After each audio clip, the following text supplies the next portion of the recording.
Hey guys, I've got an incredibly powerful tool to share with you today, which if you implement in your games, then I think it will improve your play, it will get you more wins, it will raise your rating. And it's a very simple checklist to run through in your mind on every turn. Okay, we've got 8 points to follow. So I'll take you through it, and then what we're going to do is I'm going to do a game and I'm going to play against the computer so that we've got as much time as we need to run through this checklist on every single move, and you will see how it works. And I want you to copy this. I'll put it in the description. It's just 8 very simple things. Copy it or print it out, put it next to your computer wherever you play, and I promise you, if you use this, it'll help you to eliminate blunders. It will make all the difference. And basically what we're doing is we're breaking down what better chess players think.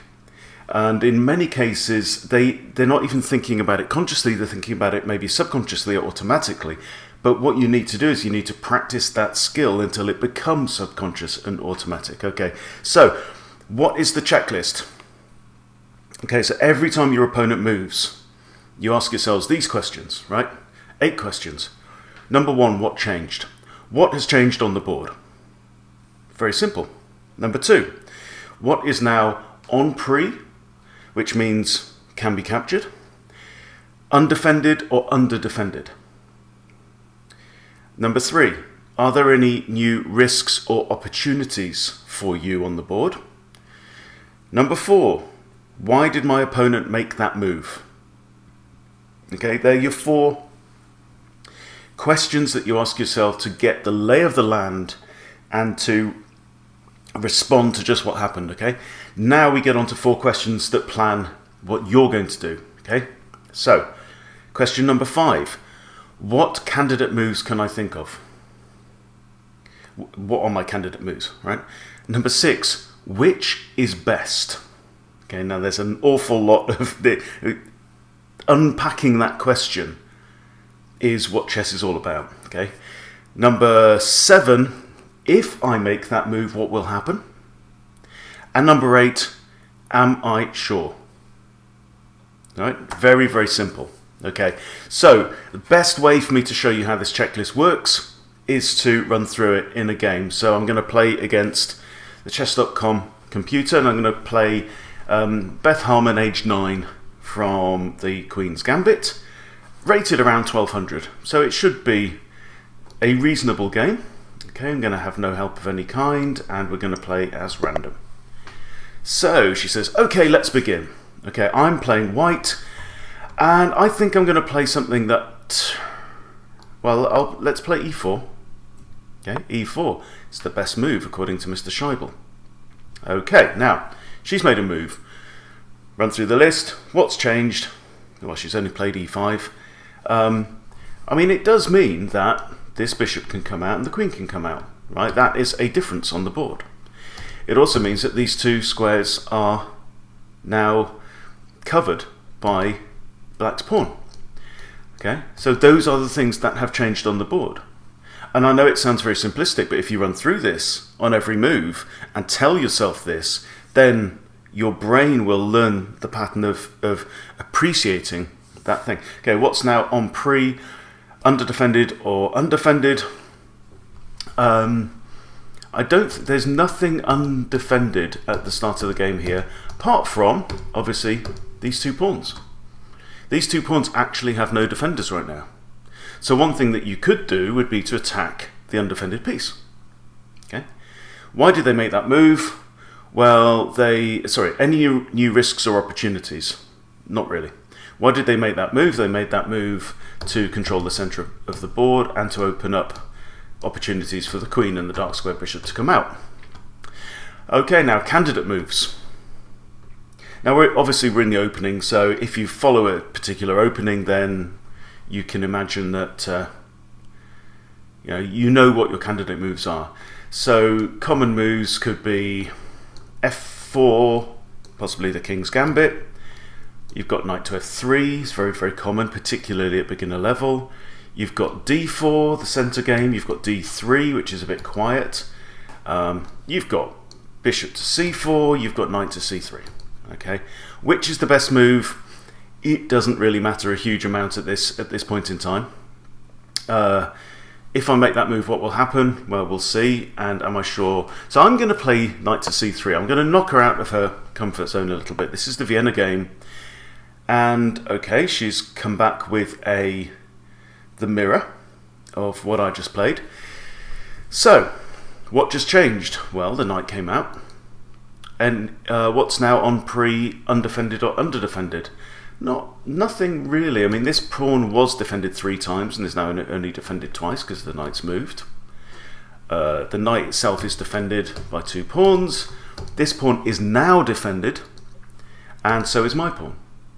Alright, why did they make that move? Well, it's defending the pawn, is one thing. Candidate moves. So we've got, for example, again, knight to f3 is an idea. d3 or d4. Still maybe f4. But I'm going to play, because I know my opening, I'm going to play bishop to c4. Okay, now, so what's changed? Well, the knight moved from g8 to f6. What's now on prie? Well, this pawn is now on prie, in a sense that it could be captured on the next move by a piece. It is, however, defended by a knight. So then I might ask myself, okay, what do I need to, do I need to defend that pawn more? Possibly. Is black likely to put another attacker on that pawn? It's possible, but the only real possibility would be to play d5, and I've got 3 attackers against that. So it's not a massive concern at this point in time. Why did they make that move?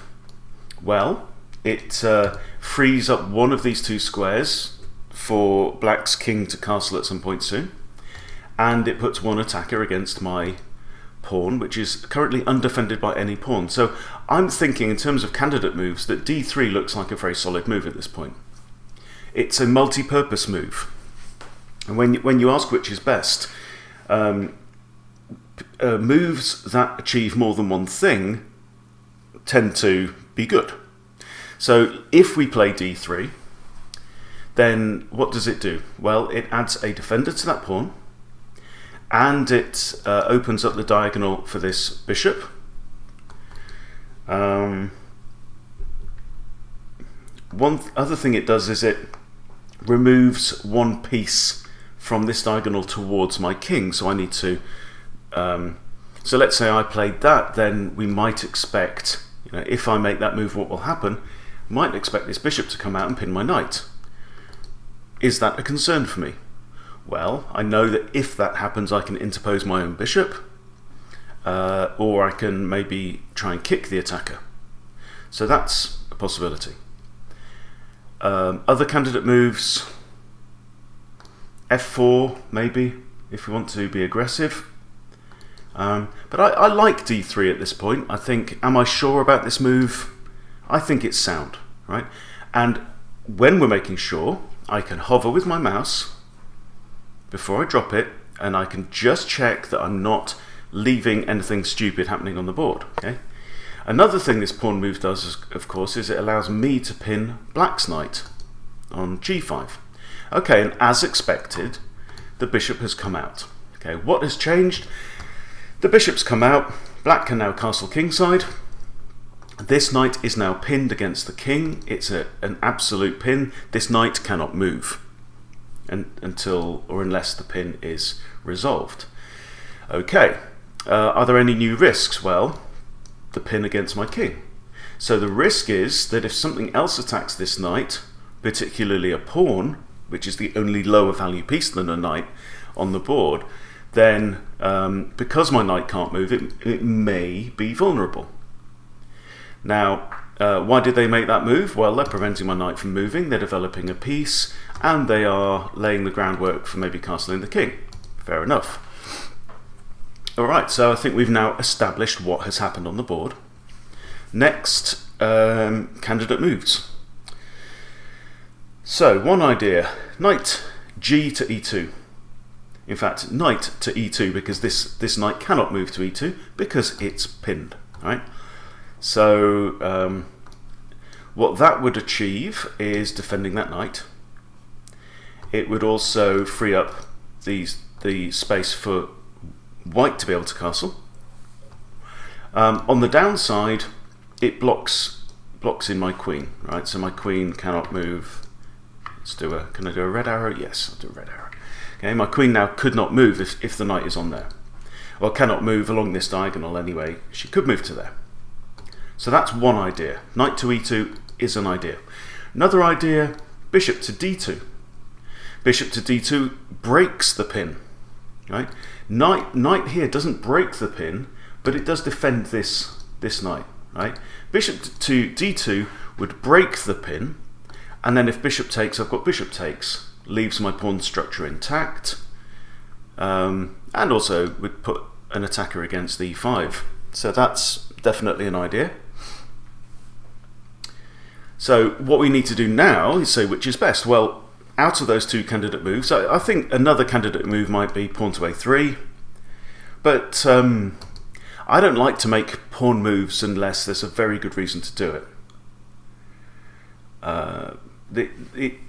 It's something that tends to come through, I think, a lot in my games when I play players at any level, is that I like to keep my pawns relatively conservative. I like to keep them in the starting blocks on the second rank, unless there's a very good reason not to do it. Now, so I don't like a3, because what will happen if I make that move? Well, the bishop could just retreat and maintain the pin. So it doesn't really strengthen my position, my overall position in any way for that to happen. Okay, I could do a3, and if bishop back to a5, I could play then b4. Then the bishop would move to here, looking down on f2, which is my weakest target square, because it's next to my king. My king is the only piece defending that pawn, right? So, how do we decide which is the best move? Okay, so I'm not really I don't really want to play a3. I want to discount a3. I've got bishop to there, or I've got knight to e2. I'm inclined to think at this point that bishop to d2 looks, but then although another thing that does is it kind of ties down my bishop, because if it goes there, then it can't come out and pin black's knight, for example, which I may want to do. Another consideration is that playing knight to e2, I'm really going through trying to bring every thought process to light. Knight to e2 puts my knights in a kind of buddy structure. And that has its strengths and its weaknesses, right? So, work with me on this. So, a knight that's in the center of the board can cover up to 8 squares on the board, okay? So, the center of the board is this, yeah? All of these squares here, right? These 4. If a knight is in that square, anywhere in that square, then it's covering its maximum number of squares. So let's take my knight that's here, and it is covering 1, 2, 3, 4, 5, 6, 7, 8. So it could be attacking pieces on those squares, or it could be defending pieces on those squares, or whatever. Right now, obviously, a knight that's outside of this central square doesn't control all of those. Now, if my knights are buddied up like that, then what we've got is that they are covering each other. So the advantage of that is that they are both defended. Right? They're defending each other. They've got each other's backs. A disadvantage of that is that the pieces that they are then addressing, one of the squares that they are then addressing, like for taking this knight, is occupied by one of my pieces. So it's doing a defensive role, which means it's not doing an attacking role, if that makes sense. Right? Now compare that to, let's say if I have my knight on f3. Okay? My knight on f3 would be covering these squares. Okay? And then my knight on c3 would be covering these squares. And you will notice that between them, those knights are covering 16 squares. So that's a lot of squares that black can't move to very easily, right? So that's just one thing that you have to bear in mind. Now, if the knight moved to here, then the squares one of the squares it would be covering would be occupied by one of my own pieces. It's still on a light square, so they're still kind of covering a similar number of squares. But another consideration, of course, is that moving my knight to e2 means that it's outside of this central square. So two of the squares that it could be controlling are actually off the board. So, with that in mind, I have decided I'm going to play bishop to d2. Okay, Beth is making her decisions a lot quicker than I am in this game. Okay. So we have knight has gone to a5. So, checklist. What changed? Knight's moved to a5. So the knight has undefended that pawn. That's one thing. The knight is attacking my bishop on c4. That is another thing. The knight's also addressing this square. It's addressing that. But it's actually reduced its options a lot if you look. So what squares is black's knight looking at now? Only 4. Whereas before, because it was in the central square, it was addressing 8 squares. So in my mind, that knight has weakened itself. Any new risks? Well, there's a risk of capture on c4. And if black captures on c4 and I recapture with my d pawn, I'm doubling my pawns and I'm opening up the d file. So that's not very nice. I don't like that. I don't like the look of that future possible board. So, with that in mind, I think that I need to move my bishop. Okay, so why did they make that move? Well, they made that move to attack my bishop.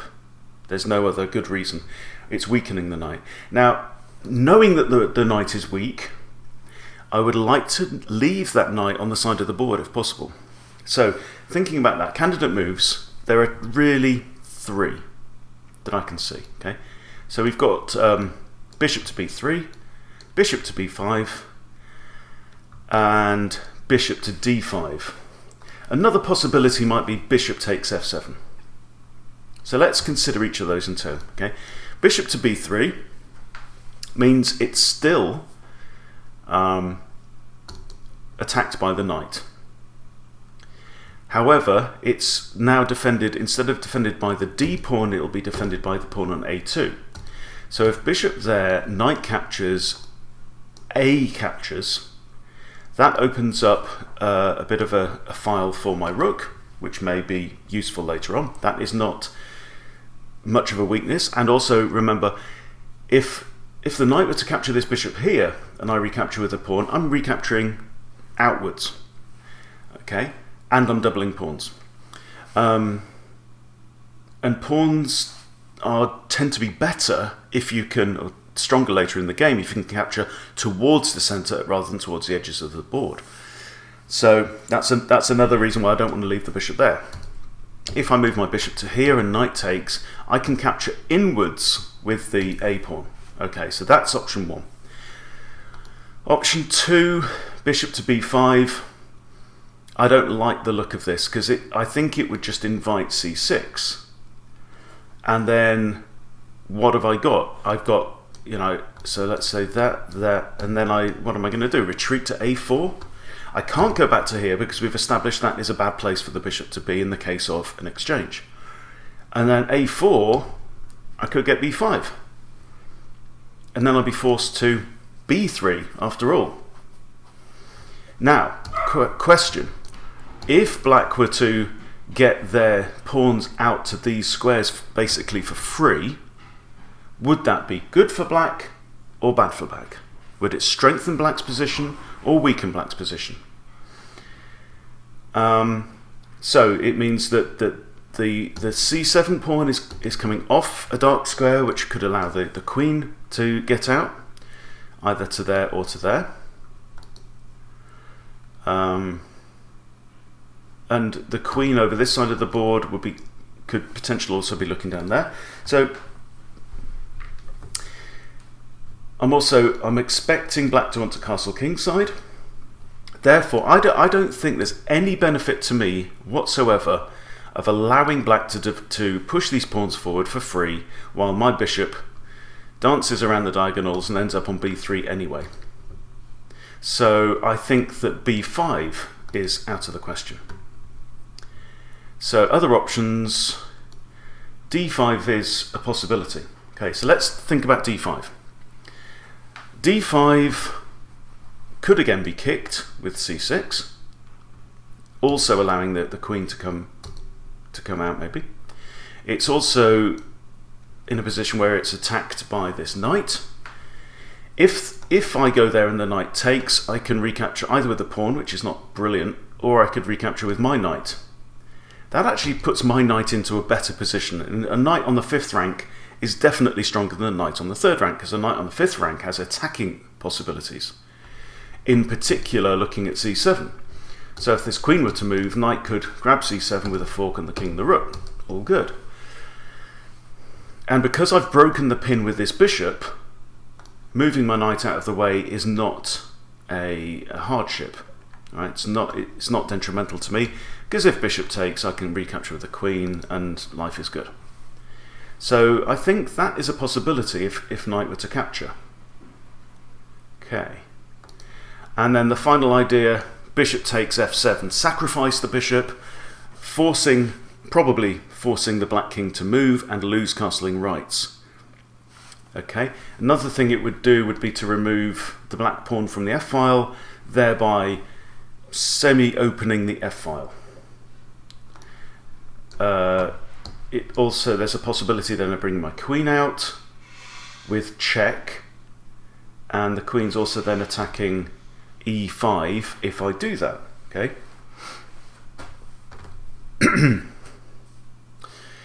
So, I mean, numerically speaking, that is not actually a bad trade for me. Oh no, I can't bring my queen to there. It's attacked by the knight. Okay, so if it weren't for the knight, that wouldn't be bad, because I'd be winning one pawn. King takes, queen out to here, pretending the knight isn't there, and then with check, and then I could win the second pawn. So I tend to think that preventing your opponent from being able to castle is quite often worth equivalent to about one pawn in advantage. But it's not possible anyway, so let's discount that idea. So we are down, I think, to a short list of two moves. Bishop back to b3, where it could be taken by the knight, or bishop to d5. And I think bishop to d5 is the preferable of the two, because if knight takes, I've got knight takes. Okay, so she's not gone for knight takes, she's gone for castles, which is absolutely fine. So what changed? Black has castle kingside. What is now on prie or under defended? Well, one thing that you can do is you can right click on any undefended pieces. So actually that bishop is undefended, that pawn is undefended, all good, all defended, right? Everything else is defended on the board because the knight's defended by the bishop. So always good to know, and I do recommend you do this, and literally right click on them, colour them in to say any, and if you can do that on every move, great. What does this mean? Does this mean that I have attacking ideas? Possibly. So one thing that springs to mind is maybe to attack this bishop, and then if takes and bishop takes, I've then got a piece looking at the other undefended piece on the board, the pawn on e5. So that's an idea. Any new risks or opportunities? Well, there's a an idea that this rook could come out onto the e-file. That's quite likely. Any other opportunities, attacking opportunities down this side of the board? Well, that pawn is still defended by this knight, which I could pin, possibly. But no, other than that, not really. Nothing has massively changed. It's a quiet move. It's a sensible, defensive, reasonable move. Castle the king, get the king to more safety. So there's not usually any massive risks or opportunities from castling. So why did they make that move? To protect the king and to develop the rook, with the potential of coming to the e-file. Okay. So candidate moves. I think a3, it looks better now than it did before, because I think bishop takes is good. I would win the bishop pair, meaning I've got maybe stronger bishops in the endgame, and I would also be attacking this undefended piece. Right, so that's one good candidate move. a3, I think, is a very reasonable move. Other ideas. Knight to f3 also attacks the undefended pawn and enables my king maybe to castle. So I think that's a very decent move. I don't want to move this bishop because it would make my knight pinned, and I don't see... I could pin black's knight in return. So, thinking about the future as well, if I do a3 and the bishop takes and I take, that's good. If I play a3 and the bishop retreats along this diagonal, then I know that bishop cannot, could do it. Then I've got possibilities of a discovered attack if I move this knight out of the way, you see. That's an idea. So I think they look kind of equal. I think moving my knight there, yes, it attacks the pawn. Bishop might move back to that square anyway. But I'm going to play a3 because if the bishop swaps off, okay, then I've got one option that has disappeared for black now is to move the bishop back to d6, defending the pawn, right? So, checklist. What changed? The bishop took the knight. Right. So, what is now en prie? So, the question then is, well, the bishop is now en prie, okay? But what's now undefended or underdefended? Well, the bishop's still defending the knight that it was before, and the only other really diagonal here was that, so nothing's really changed there. The bishop wasn't really defending the rook. And new risks or opportunities? Well, I can capture the bishop, either with my bishop or the pawn, and I should do, because now I'm currently down material. Candidate moves, I think there are only two. Bishop takes, pawn takes, and okay, so let's consider which one is best. Now, let's start with pawn takes. So pawn takes, it breaks my pawn structure that I have. I have a chain of pawns that can work together and defend each other. On the other hand, it means that I have a pawn towards the center of the board. So let's say in future I push d4, pawn takes, I've got pawn takes. Okay, so then I end up with 3 pawns in the middle of the board, here, okay, on these squares, and black has no pawns in the middle of the board. So that's not necessarily such a bad thing. It also semi-opens the b-file, maybe for my rook, right? However, it also leaves the a pawn isolated. Now let's look at bishop takes. Bishop takes comes with threats. This is good. Okay, so that bishop's off the board, and my bishop is now actually moving into a fork. So it's attacking 2 pieces at once. What's more, the only defense, let's say my bishop's on there, the only defense way that black can protect both of these pieces, I believe, is to move the knight back to c6. And if the knight moves back to c6, I can capture it with my bishop, forcing one of his pawns to move into a doubled position, and also meaning that this pawn is en prie. So I think that's my decision, capture with the bishop. Okay, this is interesting. So black has now defended one of the pieces. Okay, so by moving the pawn forward, okay, what changed? Black played c5, Why did they do it? To defend the knight, using the queen. Now, what's now on prie? The knight is on prie from my previous move. The pawn is on prie. Technically, these two pawns are also on prie by my bishop. Okay, no bad thing, just to remind yourself of these facts. So, any new risks or opportunities? Well, there's certainly an opportunity to capture the pawn on e5 for free, apparently for free. Another opportunity could be maybe to put my queen on d2 and then have a barrage against this knight, which is badly placed. Right? If you look at this knight now, it can't go to this square and it can't go to this square because they're both covered by pawns. The only square it's actually got is c6. So I quite like that. So, why did they make that move? Well, to defend the knight instead of move it.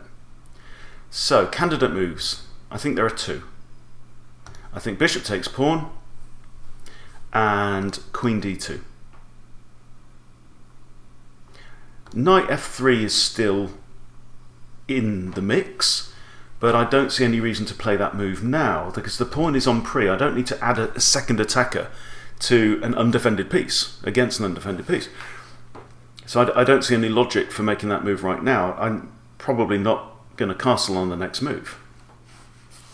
I don't need to castle on the next move.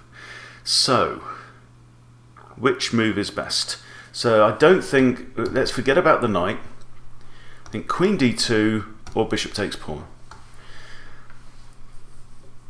If queen d2 and then bishop takes pawn, then my queen is in a discovered attack against the knight, but it's defended once, so no great shakes.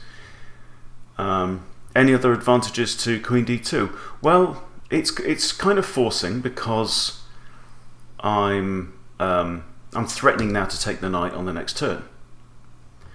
So if that happens, if I make that move, what will happen?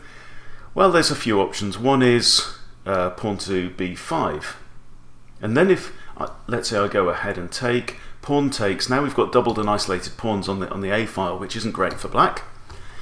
Another option could be that if I do queen there, we know black can't move the knight to there or there. What if the knight moves to there? Well, if the knight moves to there, I have the option of capturing with the bishop and forcing some pawns to double. Which could also open up the b file, maybe for this rook. So I think that's a better option for black than pushing the pawn. So I think that's more likely to happen. So let's say I push queen to d2, knight goes back to c6. Do I want to give up this very good bishop, which has got a nice diagonal? It's got nice opportunities. It could hide away as a sniper down on a2, and it's also looking at this king. It's also in a position right now where it could be captured by this knight. So that's also something that's on prie, and it's defended only by a pawn. So, decisions. So I need to consider this possible exchange on the board. Knight takes bishop. So, let's say queen to d2. I don't think knight takes bishop is an option. Well, I mean, it could do. It's like an in-between move. Knight takes bishop, pawn takes. Weakens my bishop somewhat. Hang on, there's another thing here as well, is that this pawn is kind of pinned right now. So if I play queen d2, this pawn isn't going to move forward because I could then take the rook. So that's not going to happen. So queen d2, I'm expecting that, or that. And I don't really like this move. Well, it has its strengths and weaknesses. I mean, one thing, that black knight there is blocking in the queen to a degree, which is not a bad thing. And it's also defending this pawn. But if it takes my light squared bishop, then my attacking ideas against that square, h7, are diminished because I don't have a light squared bishop anymore.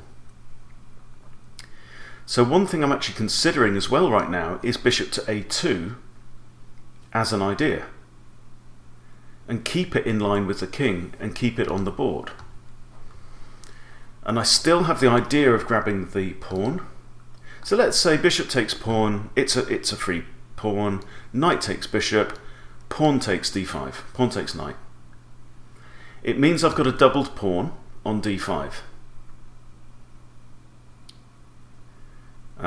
It also means that the e-file is completely open, and that's a potential risk because my king is on that e-file. I haven't castled. So you can see how these 8 simple questions are, when you really force yourself to come up with an answer for each one, it really makes you think deeper rather than saying, okay, I could do this, that, which looks best, that, you know. So I'm now thinking I don't really want to open up the e-file, and I don't want to lose that bishop. So I'm going to play bishop to a2.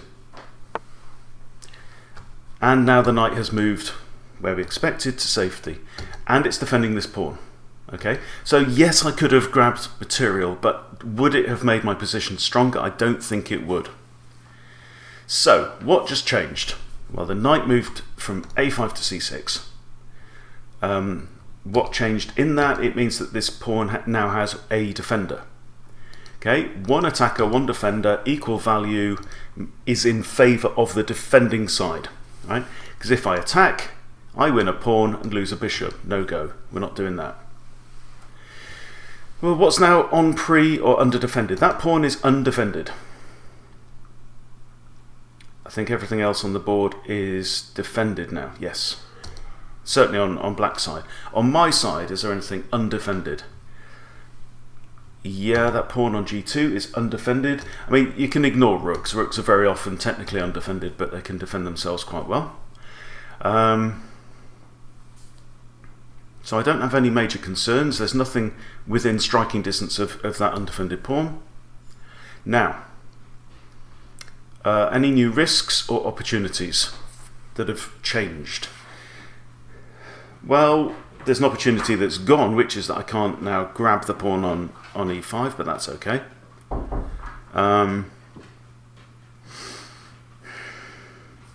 Any new risks? Not really. This knight, I guess, could move into here now.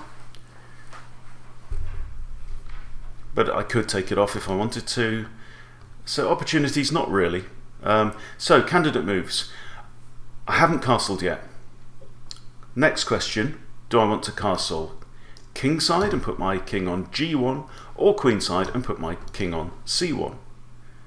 I'm actually liking my bishops as well. I like the fact that both bishops are over on the left-hand side of the board, on the queen side, and black has already castled king side. So my bishops are looking down at the side of the board where black's king is. And I think that's a good thing.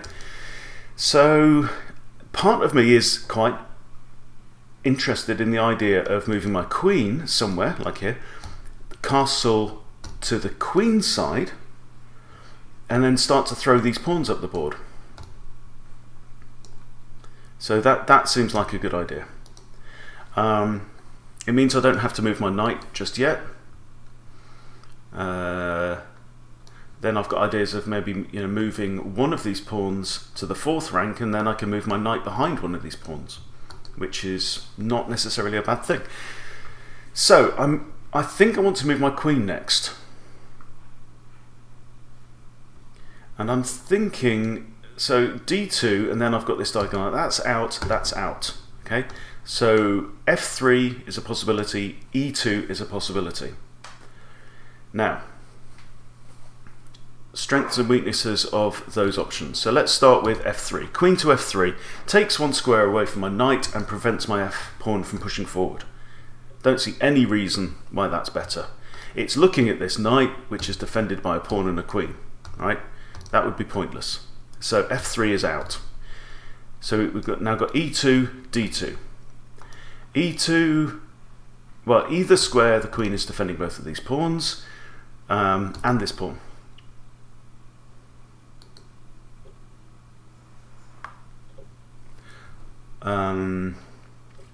if my knight comes out to f3, is it better to have my queen on d2 where it's not blocked in by the knight? That's the only real difference I can see. So let's go ahead and make that move. Queen to d2. Okay, back to the checklist. What's changed? Black has pushed b6. Okay.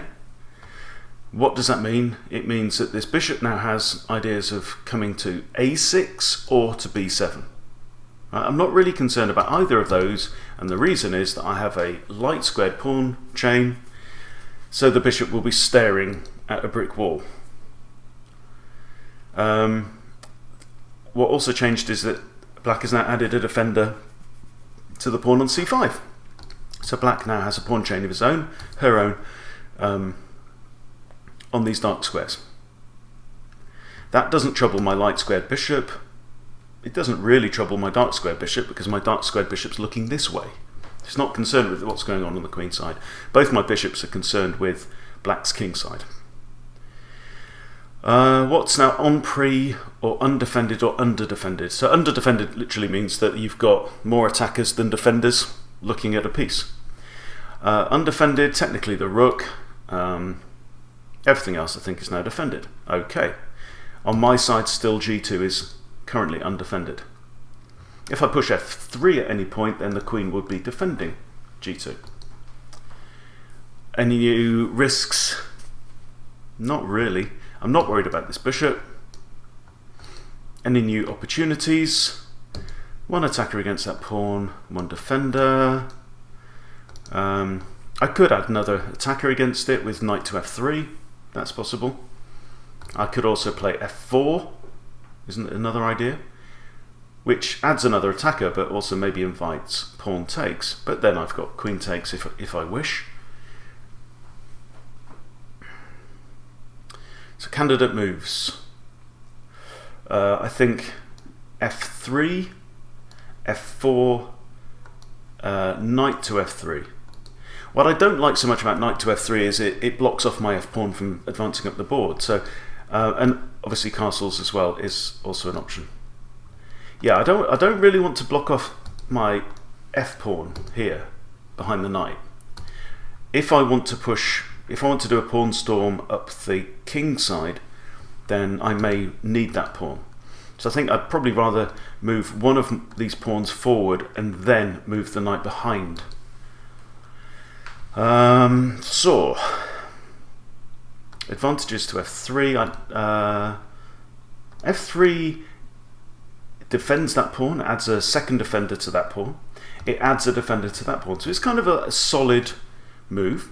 It also takes this square away from Black's knight and potentially Black's bishop in the future as well.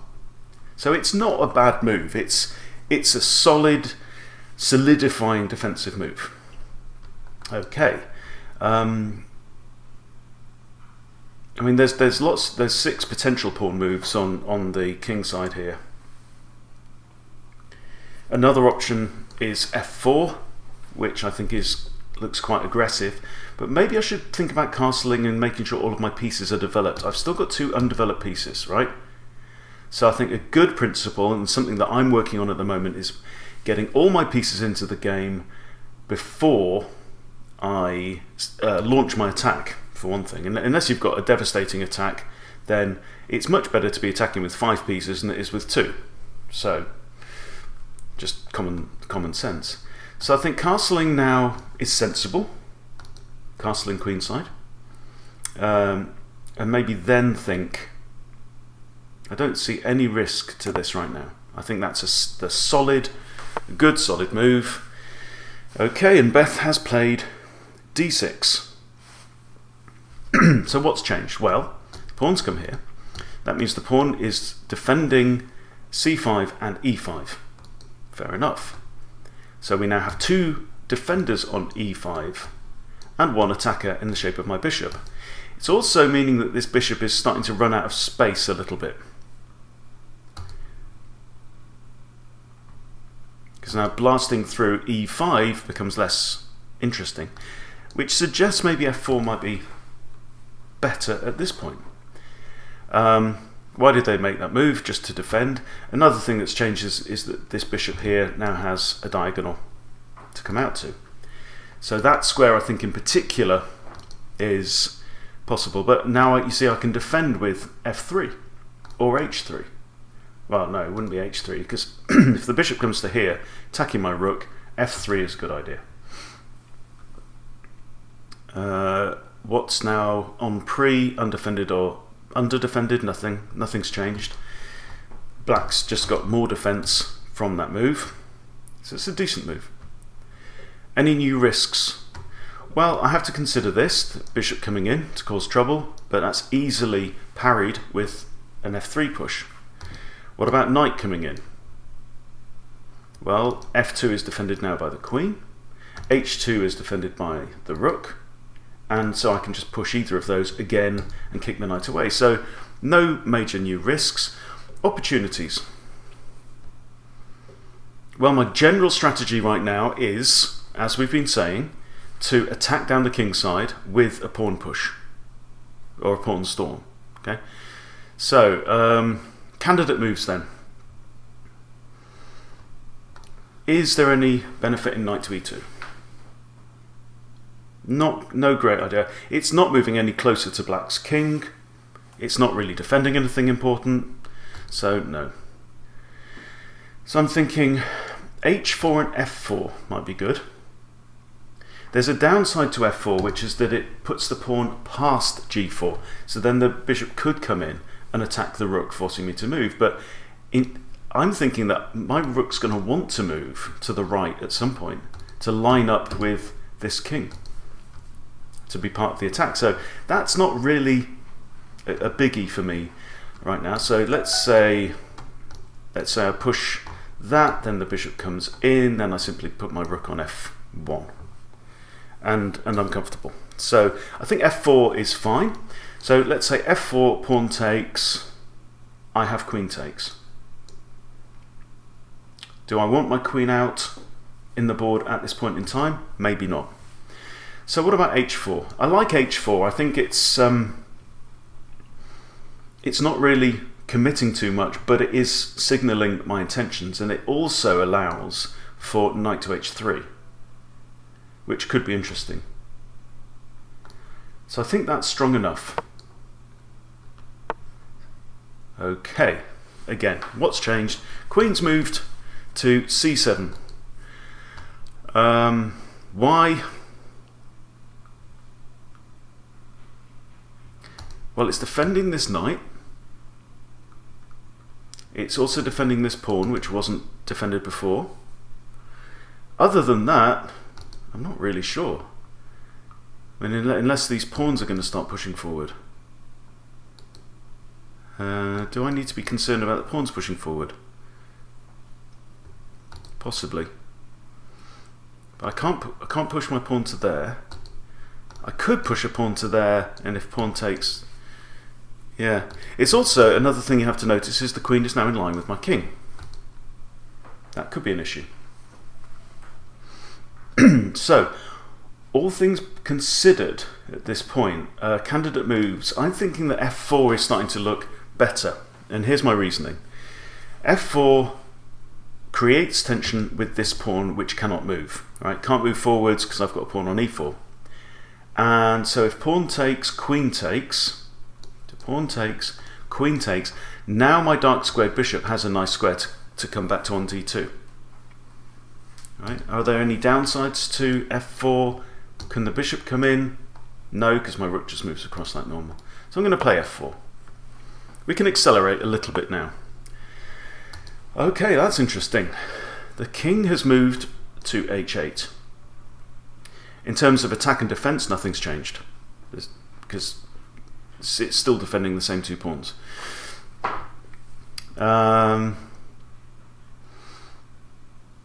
Any new risks or opportunities?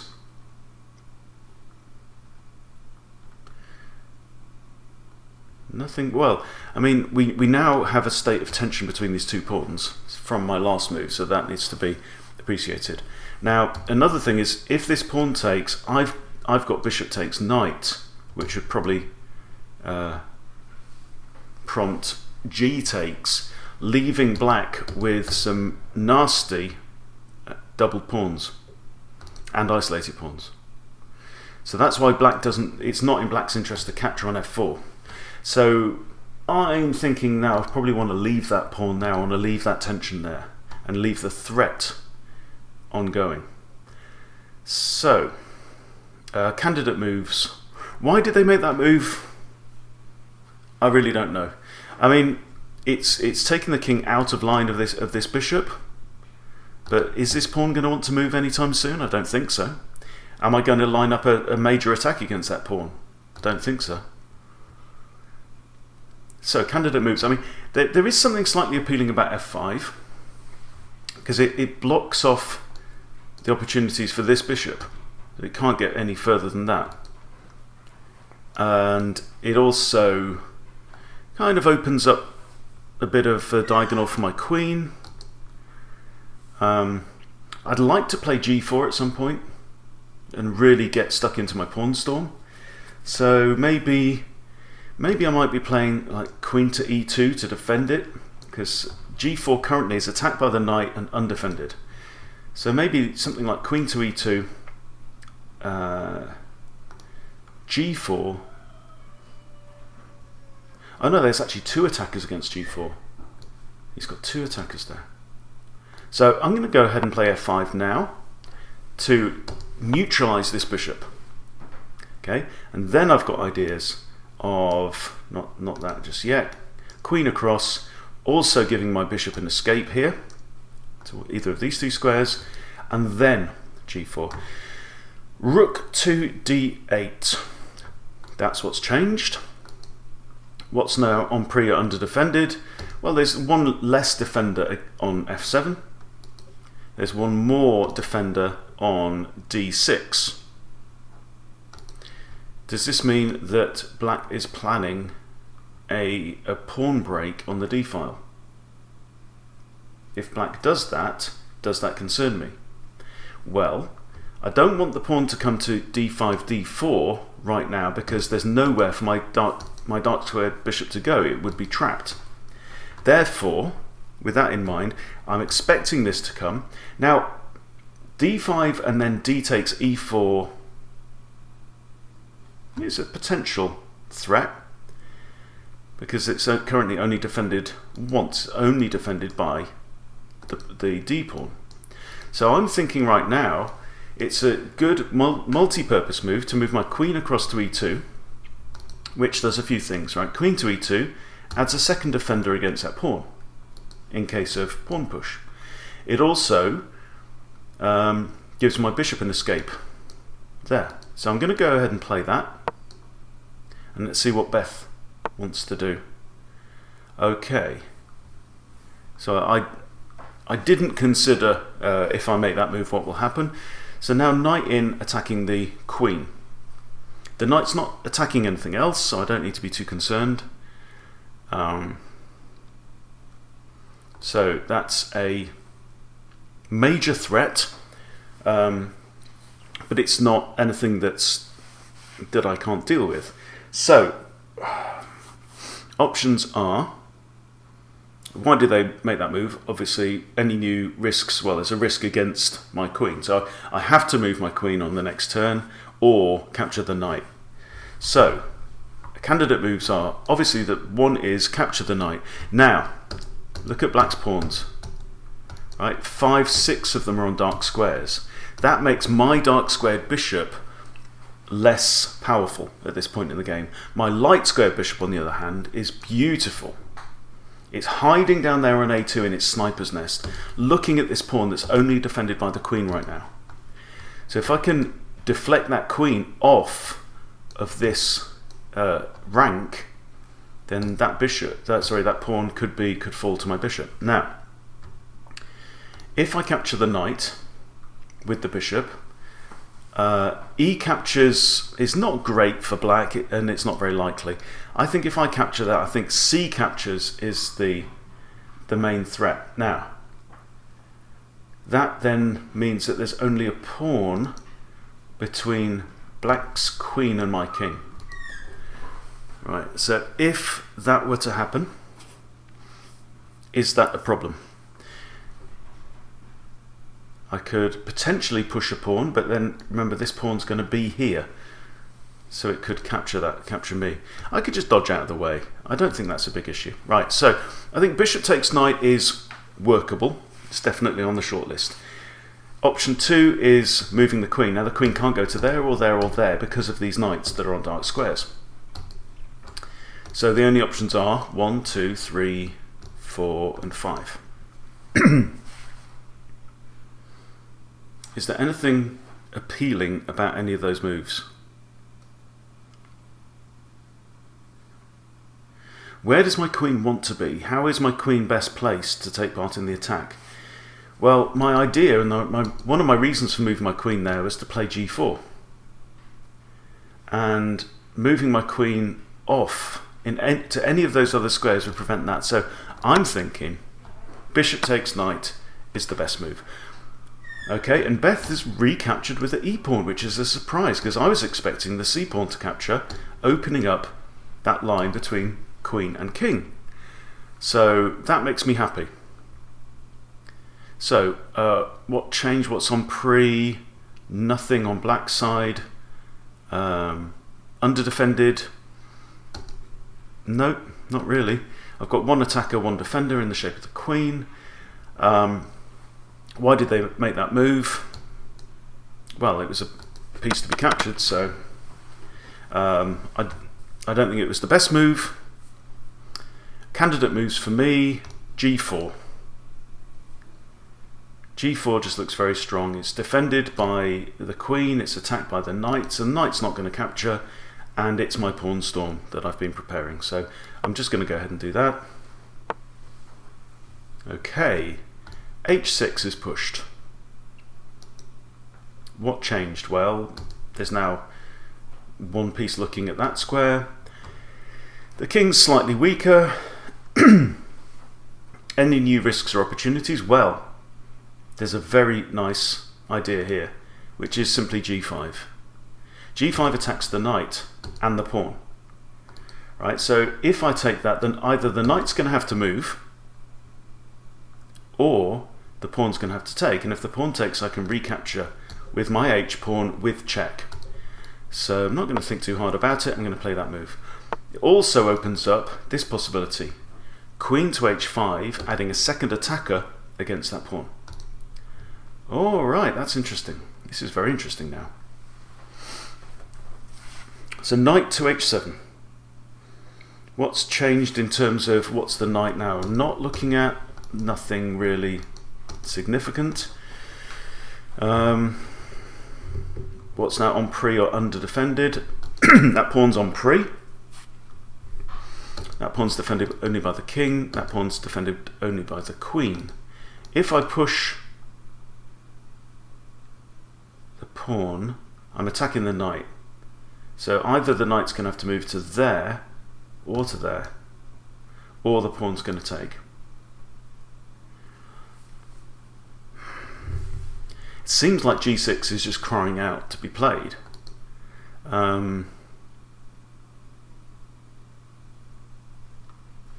Another idea is even bishop takes f7, and then if queen takes f7, I've got g6. So that's preparing a pawn pin. Bishop takes f7. So this bishop has been an asset and a potential threat for most of the game, sitting there on a2.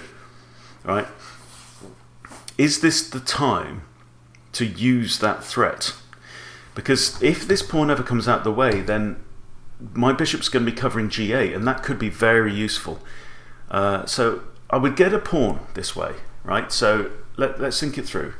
Bishop takes, queen takes, pawn to g6 with a double attack on these two. Okay, so I've got a pawn on here with an attack. Queen has to move, and I win the knight. Then the king is going to come to h7. Alternatively, other candidate move is g6. g6, we've got knight could move or pawn could take. So let's say go there. If the knight moves, I can simply capture the pawn, which is defended by the bishop, and that's going to be threatening to have a pawn on the 7th rank. So I'm expecting a better move would be pawn takes. And how does that look for me? Am I just giving up a pawn? I don't really want to have to recapture with my f-pawn, because my f-pawn's doing a good job of blocking off this bishop. So push, pawn takes. Now I think that bishop takes is doing a more effective job at opening up black's king, which is what I want. Okay, queen's moved. Oh, this is interesting. So the queen's moved to a place where the queen can recapture the knight. I've got to take the knight. Oh, no, that's very interesting indeed. Okay, what's going on now? So queen has not recaptured. Queen has moved to f7. Right. Now look, we've got a nice situation here. These 3 pieces are not even involved in the game, whereas I've got my queen, and then potentially these rooks can all get involved very easily because they're in the right place. Now, what's on prie? Not much. In fact, nothing. There's nothing I could capture on the next move, even if I wanted. This pawn, however, is undefended and on prie. I expect that pawn to fall. I'm thinking that ideas of like queen to g2 or queen to g4 could be interesting, maybe targeting this square. So let's say I do that and then king takes pawn. I can move my queen to here, which will force an exchange. One way or the other. Well, I'm a pawn up at this point in time. Okay, almost 2 pawns up, because black has double pawns on the d file, and I have a pass pawn on the f file, and another good pawn on e as well. So if this pawn ever pushes forwards, I've got 2 pass pawns. So I'm in quite a strong position, although black still has a bishop on the board. Okay. Any new risks? No. Any new opportunities? Well, clearly I want to follow through with my attack. So I'm going to look at the knight first. So the knight could come to there, to there, to there, or there. Are either of those squares useful for my knight?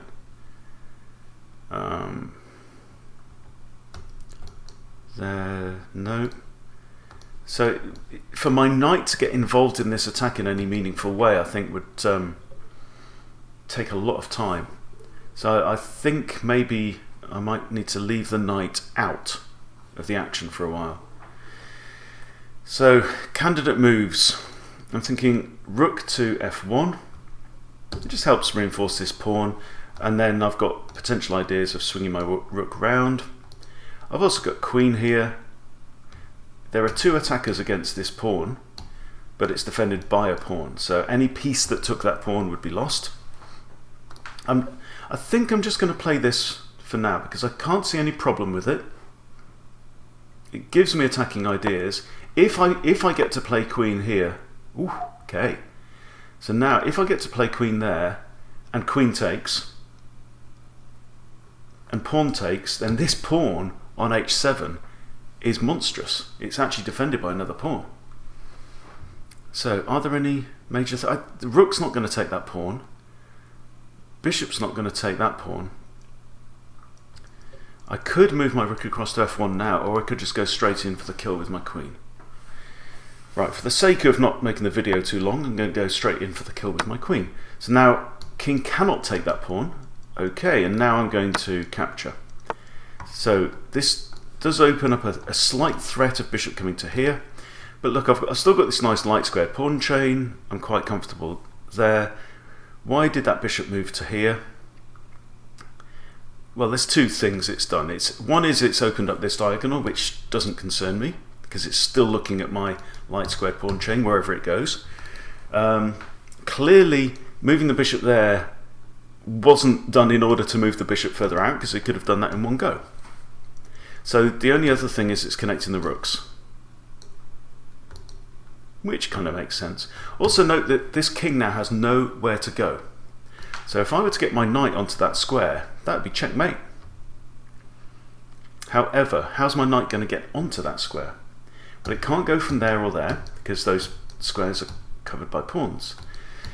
It could go from this square, which is interesting. This pawn is now undefended, right? It's not on prie, so I can't actually capture it on my next turn, but it is undefended. Does my knight have a route to that pawn? Not really. It would take a while. 1, 2, 3, 4, 5. 5 knight jumps for a potential checkmate, provided that black doesn't figure out my plan and thwart it. So working backwards. Okay. This pawn is not unsafe at this point. So h5 is definitely a candidate move. That looks pretty good. It does, however, I mean, it's defended by the rook at this point in time, but it would tie this rook down to its defense, because black could have, for example, bishop to g4, then with a fork, if this pawn was undefended. So I'm thinking now I'm just going to move my knight out, and the bishop's moved back. Okay, let's carry on with plan A. Move my knight back. Keep pushing the knight. Right, now the rook is attacking my undefended pawn, so I'm going to defend. Okay, it does mean that my h-pawn is now on a light square, so I need to be careful about the light squared bishop. Right, now I'm just going to carry on with my plan. The knight's coming in. Rook can't defend. Okay. Pawn's pushed forwards. That means the pawn's attacking this. I'm not too concerned because I have, if I move my knight there, two things. I'm attacking the bishop and I've got a checkmating threat. Brilliant. Well done, black. You have managed to diffuse both issues in one move. Okay. So this pawn here is attacked twice, defended twice. So it's attacked by the pawn and the rook, it's defended by pawn and knight. So that's okay. I want to take out this bishop. If this bishop wasn't there, I have mate in one. So how can I take out the bishop? I've got pawn takes d5, but then bishop takes d5 and the bishop is still guarding that square. And I don't have to take this pawn. It's a double pawn. If this rook ever moves, I could push my e-pawn and make it a passed pawn, which is far better than what black's got here.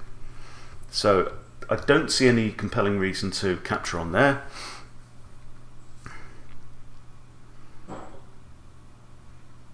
How about putting a rook on here? Putting a rook on there could be maybe threatening, and if black takes, surprise checkmate. So I'm just going to move. I'm going to move rook d to f1. Just in case. Okay, and now we have rook coming over with a threat. Okay, so what's changed? He's attacking that knight. That is the risk. Candidate moves. Knight to here. Not great, because where's this escape squares? Not many. Knight can't go there. Could go here. But then it's moving well away from the action, and my checkmating threat is gone. I could capture with the pawn, then threatening the bishop with the pawn. That is an idea. Let's do that. I'm going to do that and simplify. Okay, bishop takes, and it's a shame the bishop's still on the board, because that square now would not only be checkmate, but also a three-way fork, which is very cool indeed. Right. Now, knight to here is still an option. That's a safe square, and also this square is an option. It's defended by my rook. Another candidate move might be c4. Bishop can't take because pawn recaptures, but if I play c4, black has d takes c3 en passant, and so I don't think that really helps me in any way. I'm going to play knight to there. I want to keep it close into the king. Oh, see what we didn't do there? didn't say what's now on prie or underdefended. You see why the checklist comes in. Okay, but it does allow me to take out the bishop. Okay, so now I'm... Oh! Beth Harmon, you minx. Okay.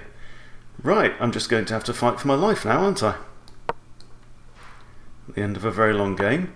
So, you see, I came off the checklist. I didn't run through the questions, and that's what happens. Suddenly pieces are blundered away. Okay.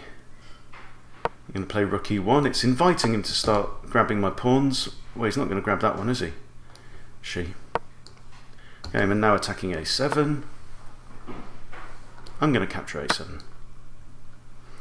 Now, I know that if this rook ever comes off the back rank, then putting my rook on back rank could be a checkmate.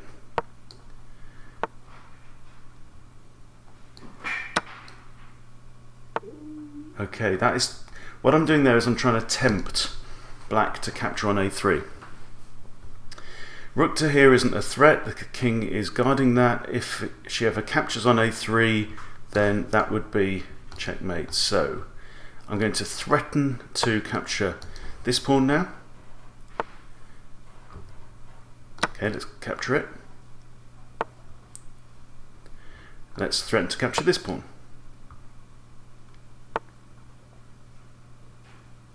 Right. Now, I don't just want to capture that straight away. What's changed? Rook to there. The threat is possibly rook to here. With check. Then I do have that. And if I've captured this pawn, I also have this. So I think that's all right. So the situation right now is I have 4 more pawns than Beth. Beth has an extra rook. So game on.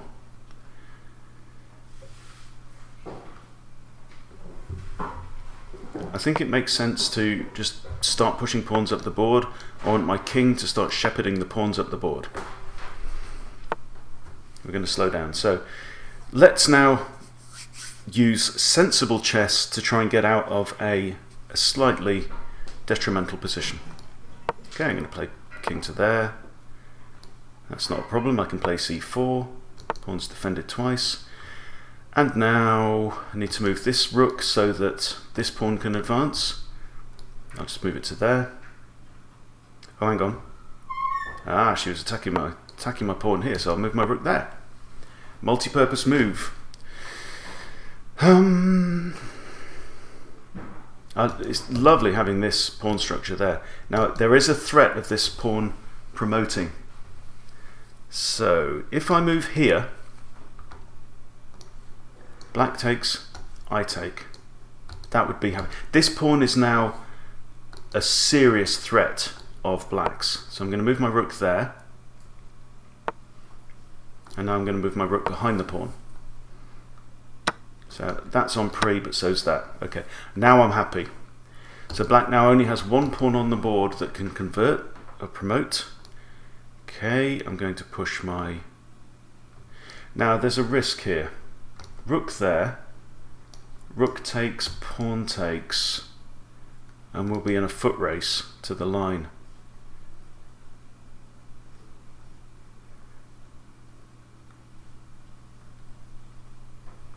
Can't move my rook away because then king takes pawn.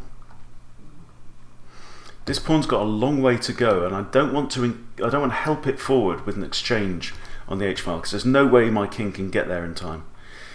So I'm just going to have to push my own pawns up and see if I can... So you see now I've just got 2 pawn moves, right? And black's pawn is still there.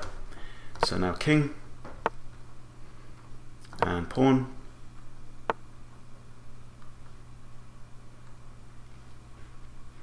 And rook to there, defending this pawn.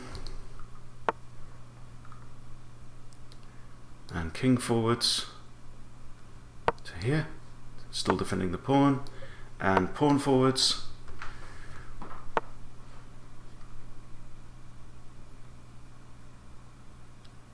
I'm thinking rook h6. But also, I'm going to want to push this pawn as well, which would leave that pawn undefended. So maybe, I think I might have to abandon this pawn, just play that. Okay, pawn moves still coming. Now this pawn is actually blocked. See, Beth's best chance of winning right now is to promote this pawn. Because my king is relatively safe with its bodyguard of pawns around it. I could capture as well. So there's a risk of rook to there with then 2 attackers against that. But that might be alright. I think I might be able to survive this. I'm going to capture the last pawn. Okay, Beth didn't spot that tactic of overloading this defender. So now I'm going to... I mean, I've got a check there. That would force the king to capture. Is there any point in that? Not massively. Check there, king takes. I could move my rook to here to defend this pawn. It only helps it get forward 1 square though. It's defended now, so I'm going to push the c-pawn. Now I'm going to push the c-pawn again. Beth here is showing her inexperience to a degree.